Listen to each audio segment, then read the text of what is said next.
देखिए, आज के इस महत्वपूर्ण लेक्चर में हम बोर्ड एग्जाम की दृष्टि से इंपॉर्टेंट क्वेश्चन की बात करने वाले हैं और ये लेक्चर आपके लिए बहुत ज्यादा महत्वपूर्ण होगा। तो इसमें पहले क्वेश्चन से स्टार्ट करते हैं। देखिए, इटार्ड अभिक्रिया मैंने यहाँ पर लिखा है बाइनेम रिएक्शन में। तो इटार्ड अभिक्रिया की अगर बात करें तो ये टोलुइन पर, ये टोलुइन है, ये हो गया टोलुइन। इसका आपने ऑक्सीडेशन कराना है, ऑक्सीकरण कराना है क्रोमिल क्लोराइड की उपस्थिति में, CrO2Cl2, ठीक है ना। ये तो देखिए CH3 का चेंज हो जाता है CHO, भाई सीधा सा है 2HO के साथ, और फिर यहां पर वो लगा CHO और प्लस H2, ठीक। यहां से 2HO के साथ H2O और एक जो उस कार्बन की 2 वैलेंसी कम हुई तो ऑक्सीजन में जाके कंप्लीट कर देता है, माने टोलुइन है। और ये आपका बेंजल्डिहाइड यहां पर बन जाता है, बेंजल्डिहाइड। तो इसको हम इटार्ड अभिक्रिया बोलते हैं। देखिए, जैसे टोलुइन का चेंज हुआ बेंजल्डिहाइड में, ऐसे ही टोलुइन से चेंज होकर बेंजोइक एसिड भी बनता है। हालांकि टोलुइन से बेंजल्डिहाइड क्रोमिल क्लोराइड से जब चेंज होता है तो उसको हम इटार्ड अभिक्रिया बोलते हैं, जो मैंने अभी आपको बताया। लेकिन जब हम टोलुइन से बेंजोइक एसिड जब चेंज होता है तब उसका नाम तो नहीं है रिएक्शन का, लेकिन बड़ा इंपॉर्टेंट है ये बात। देखिए, यहां पर KMnO4 के माध्यम से जब हम ऑक्सीकरण कराते हैं तो क्या देखने में आता है, यहां से 2HO के साथ जाएंगे, H2O बनेगा, और जब 2H चले गए तो ये तो CH ही बचा, फिर 2 यहां लगेंगे और ये बनेगा बेंजोइक एसिड, ये COOH हो जाएगा, ठीक। भाई 2 यहां पर लगे, 2HO के साथ यहां गए तो 3O की जरूरत पड़ी आपको, तो यहां 3O लिख लेते हैं। तो ये है आपका बेंजोइक एसिड, बेंजोइक अम्ल, और ये आपका टोलुइन है ही।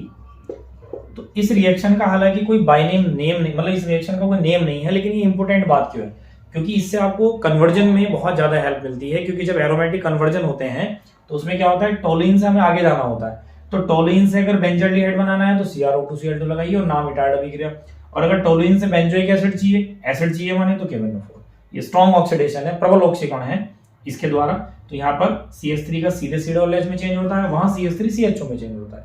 तो इस टाइप से आप इन दोनों रिएक्शन को अपनी कॉपी पर नोट कर लीजिए, बोर्ड एग्जाम की दृष्टि से बहुत ज्यादा इंपॉर्टेंट है। इसके बाद कुछ और इंपॉर्टेंट क्वेश्चन की बात करें। देखिए, एक और महत्वपूर्ण यहाँ पर मैंने क्वेश्चन आपके लिए लिखा है, जो कि है हिंसवर्ग परीक्षण, जिसे हम एमिनो का परीक्षण भी कहते हैं।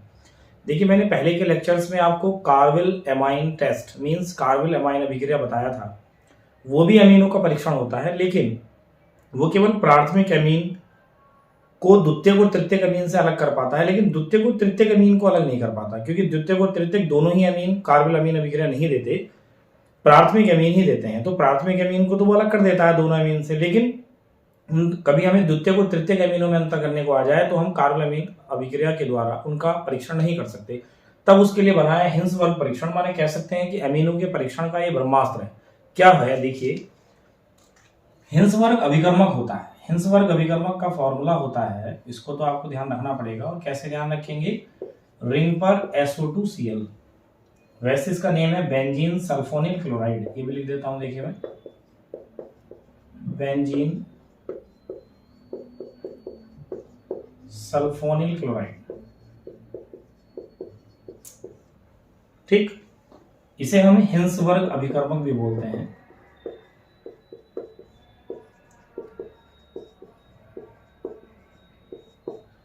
आप पहले प्राथमिक अमीन माने जो प्राइमरी अमाइन है उससे आप इसको चेक कर रहे हैं, तो प्राथमिक अमीन का जो फॉर्मूला है वो क्या होना चाहिए, RNS2। तो उस RNS2 को मैं इस टाइप से लिख ले रहा हूं, ये 1 डिग्री है। क्यों है ये प्राथमिक अमीन, क्योंकि N कितने कार्बन से डायरेक्ट जुड़ा है, एक कार्बन से, क्योंकि एल्किल एक ही है, तो 1 डिग्री। तो ये प्राथमिक अमीन है। होगा क्या, ये HCl के साथ जाएगा और जो बचा हुआ पोर्शन है आपस में जुड़ जाएगा, माने क्या होने वाला है, रिंग पर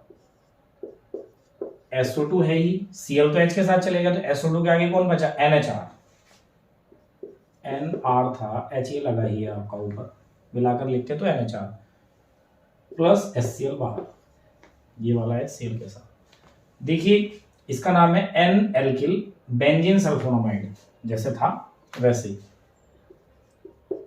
N एल्किल, क्योंकि N पर एल्किल लगा है, बेंजीन सल्फोनामाइड। ठीक, साथ में ये QH में घुलनशील लवण है, माने ये जो लवण बना है, जो सॉल्ट बना है, अगर आप इसको QH में डिसोल्व कराएं तो घुल जाएगा, तो QH में घुलनशील लवण। तो पहली बात तो ये हुआ कि जो हिंसवर्ग अभिकर्मक है वो प्राइमरी अमाइन माने प्राथमिक एमीन से क्रिया भी करता है, जो साल्ट बनाता है, जो लवण बनाता है, वो KH में घुल भी जाता है। अब इसी का रिएक्शन हम द्वितीयक अमीन से कराते हैं, तो अगर इसको सेकेंड डिग्री बनाना है तो आप देखिए NR, मैं यहां पर भी R कर देता हूं, तभी तो देखिए अब ये जो N है ये दो तरफ कार्बन से जुड़ा है, इधर भी और इधर भी, तो 2 डिग्री का अमाइन है। और रिएक्शन आप करा रहे हैं हिंसवर्ग अभिकर्मक से, तो ये रहा हिंसवर्ग अभिकर्मक रिंग पर SO2 से, हमने मैंने ऊपर लिख ही दिया आपको। तो ये वाला HCl के साथ अभी है रिएक्शन करने को, तो रिएक्शन तो होगा, ये फिर जो बचा हुआ है आपस में कनेक्ट होगा। क्या कनेक्ट होगा देखिए इस बार, भाई यहाँ तो SO2 है, SO2 से देखिए HCl के साथ गया तो N कनेक्ट होगा, और N से वो R कनेक्ट है ही, प्लस HCl। इसका नेम होगा NN dialkyl benzene sulphonamide. NN dialkyl, alkyl माने जो भी रहे होंगे, मिथाइल या इथाइल, डाइएल्किल बेंजीन सल्फोनामाइड। ठीक, और अगर आप इसको जब KH में घोलने की कोशिश करेंगे, डिसोल्व करेंगे, तो KH में अघुलनशील लवण है, माने ये डिसोल्व नहीं हो पाएगा, क्योंकि आप ये कहेंगे ना कि भी देखिए प्राथमिक अमीन ने भी क्रिया कर लिया था, द्वितीयक अमीन ने भी कर लिया, सेकेंडरी अमीन ने भी कर लिया, फिर इन दोनों में क्या अंतर हुआ, भाई वो KH में डिसोल्व हो जाएगा, KH में घुलनशील लवण है और ये KH में अघुलनशील है, इनसोल्युबल सॉल्ट है। ठीक, तो ऐसे डिफरेंस हो जाएगा।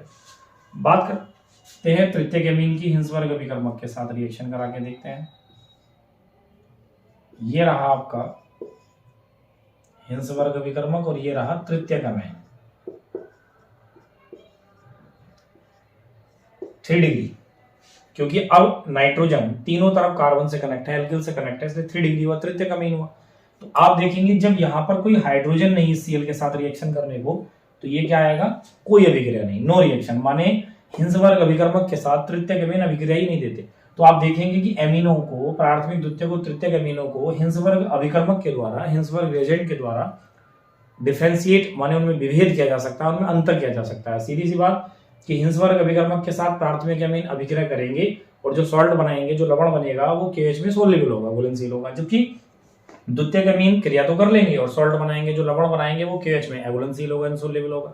और हिंसवर्ग अभिकर्मक के साथ तृतीयक अमीन क्रिया ही नहीं करते। तो इसको भी आप अपनी कॉपी पर नोट कर लीजिए। कई बार ये अमीन में अंतर करने के लिए आ जाएगा, या सीधे हिंसवर्ग परीक्षण लिखने के लिए आ जाएगा, या ऐसे आ जाएगा, आपको एक एग्जांपल देगा प्राथमिक अमीन का, एक द्वितीयक का, एक तृतीयक का, आप उसकी डिग्री देख लीजिए और उसके हिसाब से उनको लिख दीजिए। मान लीजिए यहाँ पर CH3 होता, CH3NH2, यहाँ पर CH3NH होता, तो द्वितीयक अमीन होता, माने वो मैथिलमाइन और डाइमेथिलमाइन में अंतर करने को क्या दे, तो ये कर सकते हैं। हालांकि उसमें तो आप कार्बोलामीन परीक्षण भी कर सकते हैं, आइसोसाइनाइड परीक्षण भी कहते हैं कार्बोलामीन परीक्षण को, आपको पता है प्राथमिक द्वितीयक में। लेकिन अगर द्वितीयक को तृतीयक दे दे तो फिर आपको यही करना पड़ेगा, माने डाइमेथिलमाइन दे दे और एक N-मैथिलमाइन दे दे और एक NN डाइमेथिलमाइन दे दे, माने द्वितीयक को तृतीयक दे दे, तो फिर आप ऐसे लिख सकते हैं, भाई यहाँ पर CH3 तो लगे रहेंगे, यहाँ पर CH3 रहेगा, लिखना तो सब ऐसा ही है। तो इसको भी आप अपनी कॉपी पर नोट कर लीजिए। देखिए इसी अमीन वाले चैप्टर में एक बाइनेम रिएक्शन बहुत ज्यादा इंपॉर्टेंट है, जिसे हम हाफमान ब्रोमाइड अभिक्रिया के नाम से जानते हैं। इसमें एमाइड एक कम कार्बन की अमीन देता है। तो देखिए हम एमाइड लिखते हैं RCONS2, आपको पता है कि पहले मैं जनरल रिएक्शन लिख के आपको बता रहा हूं। इसका रिएक्शन आपने Br2 प्लस KS से कराना होता है। ये एमाइड हो गया आपका, ये ब्रोमीन हो गया और ये पोटेशियम हाइड्रोक्साइड हो गया। देखिए इसमें इस एमाइड से एक कम कार्बन की अमीन कैसे बनती है।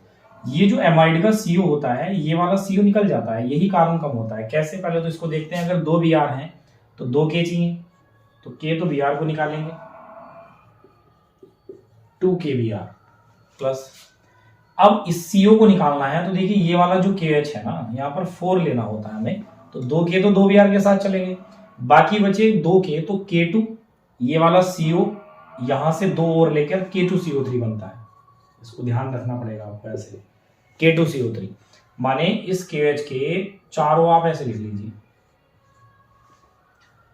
2K, क्योंकि 2K तो 2Br के साथ चले गए, बाकी 2K जो बचे ये K और ये K2, CO ये है 2 यहां से चाहिए, माने ये वाला पूरा पोर्शन इस पूरे पोर्शन के साथ जाएगा, तो K2CO3।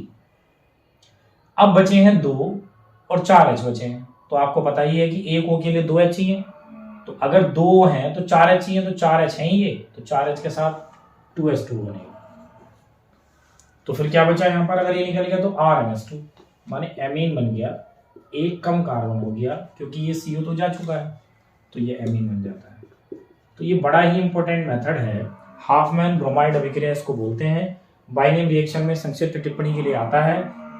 इसे कम से कम एक कम कार्बन करने का ये अच्छा मेथड है। मैंने आपको एक शॉर्ट्स के माध्यम से इसी चैनल पर है स्प्लिट अभिक्रिया, वहां बताया था, तो वो कार्बोक्सिलिक एसिड से एक कम कार्बन की अमीन बनती है, ये एमाइड से एक कम कार्बन की अमीन बनाने का मेथड है। फिर से एक बार समझ लेते हैं भाई, Br2 से रिएक्शन कराना है, आपको पता है कि 2Br को 2K निकालेंगे, फिर K और भी चाहिए तो इसलिए 4 ले लिया, तो यहाँ पर जो 4O थे उनको मैंने 4O को इस टाइप से लिख लिया।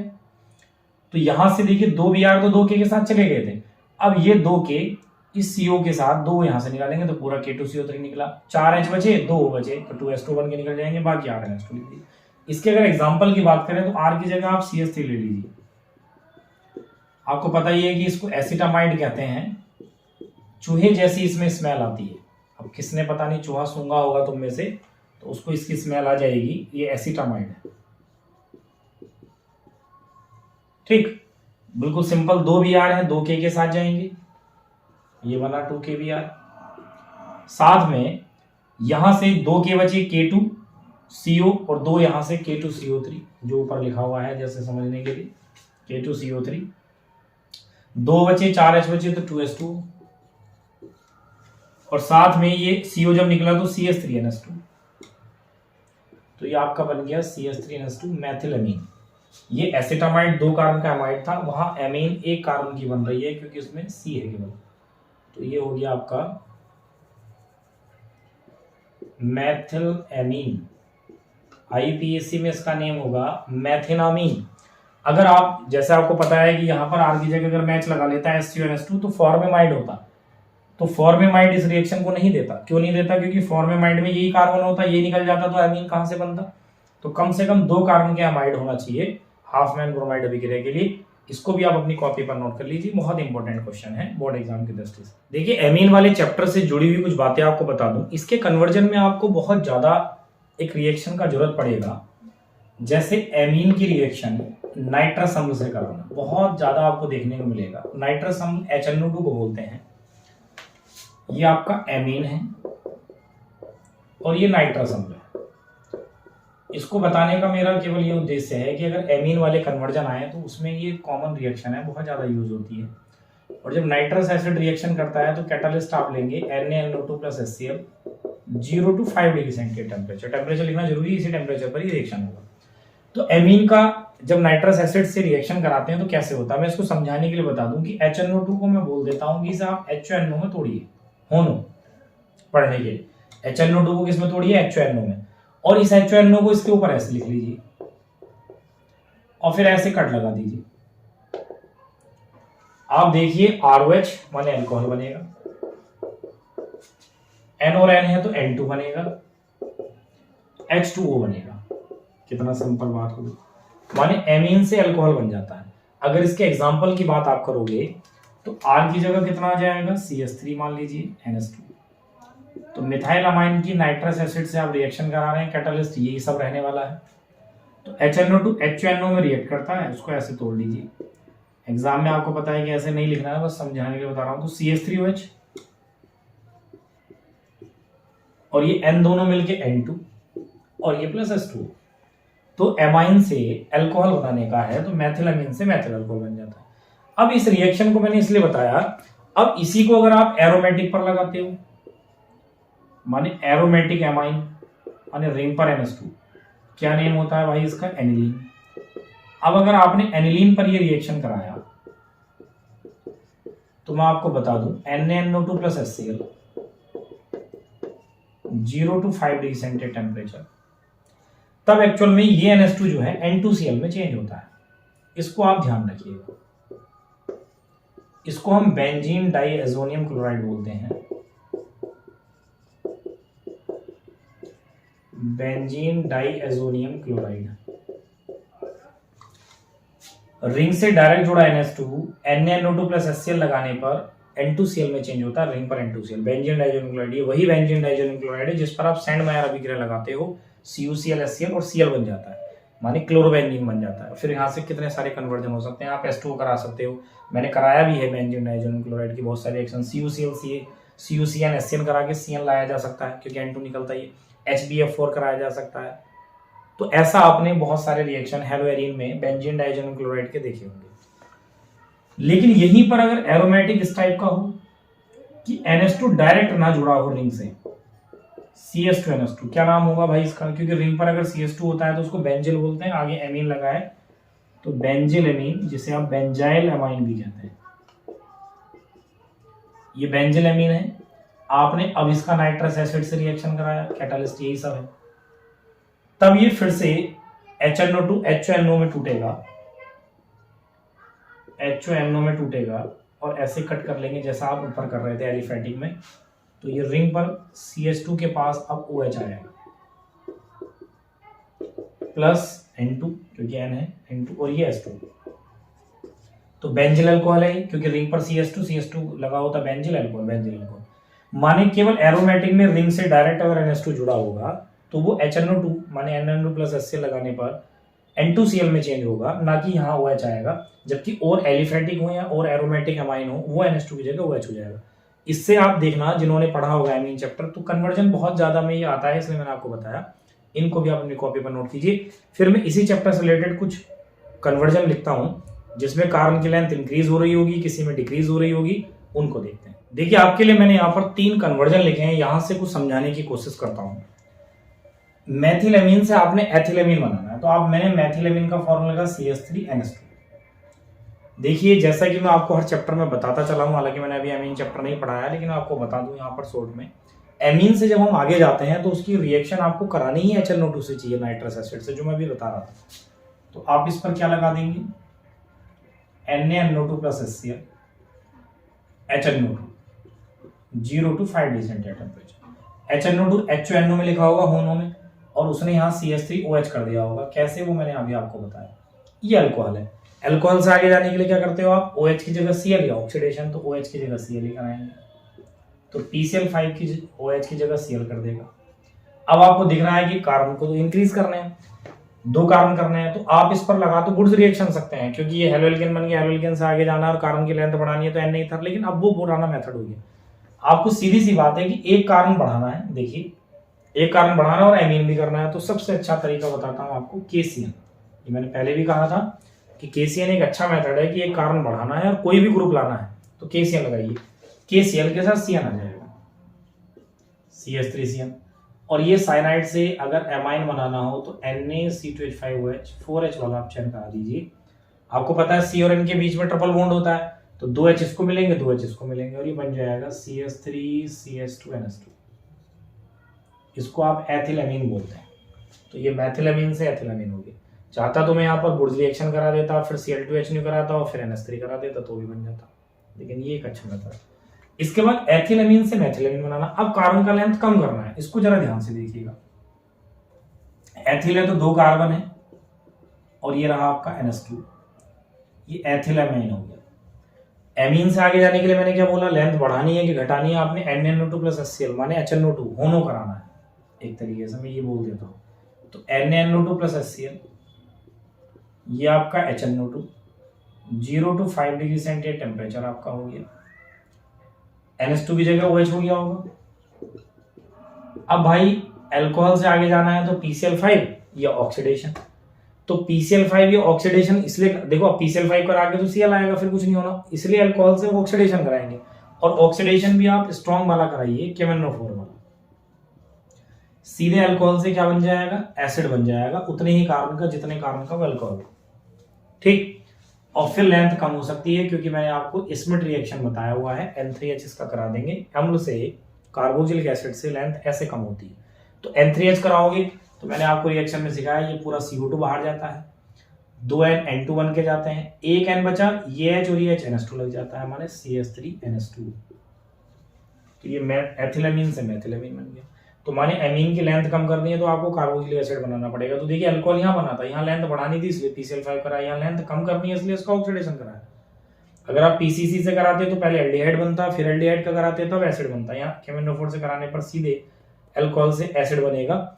ये ध्यान रखिए, बाकी क्या बनेगा वो आपको पता है, फॉर्मूला ना भी याद हो आपको पता है, 2 कार्बन का अल्कोहल है तो 2 कार्बन लिख के एसिड बनना है, तो C को C कर लीजिए, इधर को वजन से कंप्लीट करने में CH3 आएगा। अब जैसे ये है बेंजोइक एसिड से यानी भाई बेंजोइक एसिड लिखिए, बेंजोइक एसिड का मतलब होता है रिंग पर CH, और इससे एनिलीन बनाना है तो N3H करा दो, क्योंकि अम्ल से एसिड से अगर एक कम कार्बन का अमीन बनाना है तो N3H, क्योंकि ये वाला CO2 बन के जाएगा, यहां से N3 के 2 N N2 बनेंगे, एक N ये H और ये H NH2 यहीं पर लग जाएगा रिंग के ऊपर। तो ये आपका एनिलीन तैयार हो गया इस टाइप से। तो लेंथ कैसे कम करनी है, कैसे बढ़ानी है, ये एक महत्वपूर्ण कन्वर्जन है। तो एमीन वाले चैप्टर से ये इंपॉर्टेंट बातें मैंने आपको बताई, इसको भी आप अपनी कॉपी पर नोट कर लीजिए। देखिए इन टॉपिकों के बाद हम 2 महत्वपूर्ण रिएक्शन और सीखते हैं, जो कि हैं कैनिजारो रिएक्शन, कैनिजारो अभिक्रिया और एल्डोल संघनन। इन दोनों को समझने से पहले हमें समझना पड़ेगा अल्फा हाइड्रोजन परमाणु। देखिए पहली बात तो कैनिजारो हो या एल्डोल हो, ये दोनों अभिक्रियाएं एल्डिहाइड देते हैं। तो जिन एल्डिहाइड, उनमें बस थोड़ी सी बात अलग है, देते ये भी एल्डिहाइड है, देते इस रिएक्शन को भी एल्डिहाइड है, लेकिन इस रिएक्शन को वो एल्डिहाइड देते हैं जिनमें अल्फा हाइड्रोजन एटम नहीं होता, अल्फा हाइड्रोजन परमाणु नहीं होता। मैं याद करने के लिए बच्चों को बोल देता हूं, कैनी नी माने नहीं है, अल्फा हाइड्रोजन। तो अल्फा हाइड्रोजन परमाणु या एटम जिसमें नहीं होगा वो कैनिजारो देंगे, जिनमें अल्फा हाइड्रोजन एटम या परमाणु होता है वो एल्डोल देंगे। कैसे, देखिए ये हुआ एल्डिहाइड आपका, इसमें खुद कार्बन है, तो अगर इसके पास जुड़े कार्बन होता, या ऐसा समझ लीजिए CHO में जो कार्बन है इससे जुड़े कार्बन को अल्फा कार्बन बोलते हैं, ये हुआ। अब अगर इसके पास हाइड्रोजन हुए तो ये सारे के सारे अल्फा हाइड्रोजन कहलाएंगे। लेकिन अगर मान लीजिए एल्डिहाइड ही आपका ये हो कि इससे कार्बन ही ना लगा हो, जिसे आप फॉर्मल्डिहाइड कहते हो, एस्टल्डिहाइड है फॉर्मल्डिहाइड, तो यहां CHO में इस कार्बन के पास कार्बन ही नहीं है, तो अल्फा कार्बन ही नहीं है, तो फिर अल्फा हाइड्रोजन होगा ही नहीं। तो इसमें तो अल्फा हाइड्रोजन है, इसमें अल्फा हाइड्रोजन नहीं है, तो जिसमें अल्फा हाइड्रोजन नहीं है वो देगा कैनिजारो, और जिसमें अल्फा हाइड्रोजन है वो देगा एल्डोल। चाहे एक ही अल्फा हाइड्रोजन हो, मान लीजिए यहाँ CH3 होता, यहाँ CH3 होता, यहाँ H होता, तब भी एल्डोल देता, और अगर तीनों जगह CH3 हो जाते तो कैनिजारो ही देता। तो मैं पहले इसके लिए रिएक्शन लिख के बता देता हूं। देखिए ये फॉर्मल्डिहाइड है तो ये कैनिजारो देगा, और कैनिजारो में रिएक्शन NaOH के साथ होता है। बड़ा सिंपल है समझने का, कोई रिएक्शन पर रट्टा नहीं लगाना। बनता क्या है, देखिए कैनिजारो में सीधी सी बात है, जितने कार्बन का वो एल्डिहाइड है उतने कार्बन का एक अल्कोहल बनेगा। तो एक कार्बन का एल्डिहाइड है तो भाई एक कार्बन का अल्कोहल बनेगा, ऐसे लिख लीजिए, फॉर्मूला याद नहीं है, बैलेंस से कंप्लीट कर दीजिए, ये बनेगा। और जितने कार्बन का वो एल्डिहाइड, एक दूसरा चीज क्या बनेगी, जितने कार्बन का वो एल्डिहाइड है उतने ही कार्बन का एक एसिड का साल्ट बनेगा। तो पहले उतने ही कार्बन का एसिड लिखिए, तो एक कार्बन का एसिड ये होता है, यहाँ लगेगा, उसका सोडियम सॉल्ट, क्योंकि Na है तो Na हो जाएगा। ठीक है, ये ऐसे समझ लीजिए, SCO लिखिए, इस H की जगह ONA लगा दीजिए, ये वाला बात वही है। तो देखिए एक कार्बन का एल्डिहाइड है तो एक कार्बन का अल्कोहल बनेगा, एक कार्बन का एल्डिहाइड है तो एक ही कार्बन का एसिड का सॉल्ट बनेगा। तो पहले एसिड लिखा और उस H की जगह Na कर लिया, ये समझ लीजिए, इस H को हटा के ONA लगा दीजिए, ये बनेगा, तो HCOO हो जाएगा। ये फॉर्मल्डिहाइड, ये मेथिल अल्कोहल, ये सोडियम फॉर्मेट बोलते हैं इसको। सपोज कीजिए इससे बड़ा एल्डिहाइड होता, आप सोचें कि भाई ये तो सबको याद ही हो जाएगा, अगर कोई इस टाइप से होता एल्डिहाइड, इतना बड़ा एल्डिहाइड होता, तो भी ये कैनिजारो ही देता। क्यों देता ये कैनिजारो, क्योंकि देखिए इसके पास अल्फा कार्बन तो है लेकिन यहाँ हाइड्रोजन नहीं है, कार्बन लगे हैं, तो इसलिए इसमें भी अल्फा हाइड्रोजन नहीं है, इसलिए कैनिजारो देगा। और कैसे देगा, अच्छा इसको बैलेंस करने के लिए यहाँ 2 आएगा, क्योंकि एक कार्बन है, उधर 2 कार्बन बने तो यहाँ भी 2 आएगा, ठीक है ना, 2SCHO NaOH ये आएगा, ये 2 होगा क्योंकि ये 2 कार्बन होगा। तो देखिए ये भी अल्फा हाइड्रोजन इसमें नहीं है तो कैनिजारो देगा। तो मैंने क्या कहा, कैसे ध्यान रखना है आपने, भाई जितने कार्बन को एल्डिहाइड है उतने कार्बन का अल्कोहल, तो जैसा लिखा है अल्कोहल लिखिए ऐसे ही। तो C से CH3, यहाँ CH3, नीचे CH3, यहाँ आए तो देखिए इस वाले कार्बन पर OH टांग देना है आपने, बैलेंस कंप्लीट कर दी ये वाला। एक बार इसी को लिखिए, कितना सिंपल है देखिए,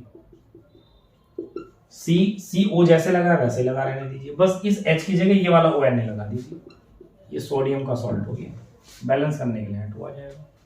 ठीक, तो ये कैनिजार हो गया। क्या याद रखना है, कुछ भी। एल्डोल की बात करें तो एल्डोल वो एल्डिहाइड देंगे जिनमें अल्फा हाइड्रोजन है, तो माने एस्टरडिहाइड देगा, फिर ये नहीं देंगे। तो देखिए CH3CHO, ये मैंने लिखा, इसको आप ऐसे लिखिए, क्योंकि इसमें एल्डोल में क्या करना होता है, अल्फा हाइड्रोजन रखने वाले एल्डिहाइड के 2 मॉलिक्यूल लेने होते हैं, तो इसी के जैसा एक और ले लिया।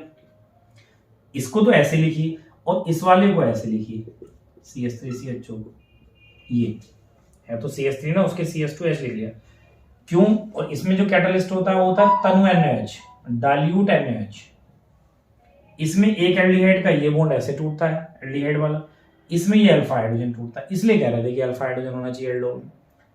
तो O नेगेटिव C पॉजिटिव इसलिए बॉन्ड टूटा, ऐसे इसमें H पॉजिटिव C नेगेटिव ये बॉन्ड टूटा। अब ये डबल है तो सिंगल हो जाएगा, O माइनस है और यहाँ पर सिंगल बॉन्ड तो बिल्कुल टूट के अलग हो जाएगा, तो ये H प्लस है, O माइनस है, यहाँ के चिपक जाएगा, ये C प्लस है, ये C माइनस है, ऐसे चिपक जाएंगे, माने ये बनेगा CH3। CO के पास H आया, ये CH में मिला के लिख देता हूँ, चलिए ऐसे, फिर इस C प्लस और ये C माइनस है तो आगे ऐसे मिल जाएगा, माने CH2 और ये आगे CH2। उसके बाद आप इसको हीट करा देंगे, हीट कराएंगे तो ये वाला जो OH है यहाँ के एक H के साथ H2O बनाएगा। जब यहां से कार्बन की वैलेंसी कम होगी पूरी, इस कार्बन की वैलेंसी H कम होगी, तो इनके बीच में डबल बॉन्ड आ जाएगा, CH3CH double bond CH2, H2 आपको मैंने यहाँ लिख दिया माइनस। ये अनसैचुरेटेड एल्डिहाइड है क्योंकि डबल बॉन्ड भी एल्डिहाइड, इसका कॉमन नेम होता है, इसको क्रोटेन एल्डिहाइड बोलते हैं, क्रोटेन एल्डिहाइड।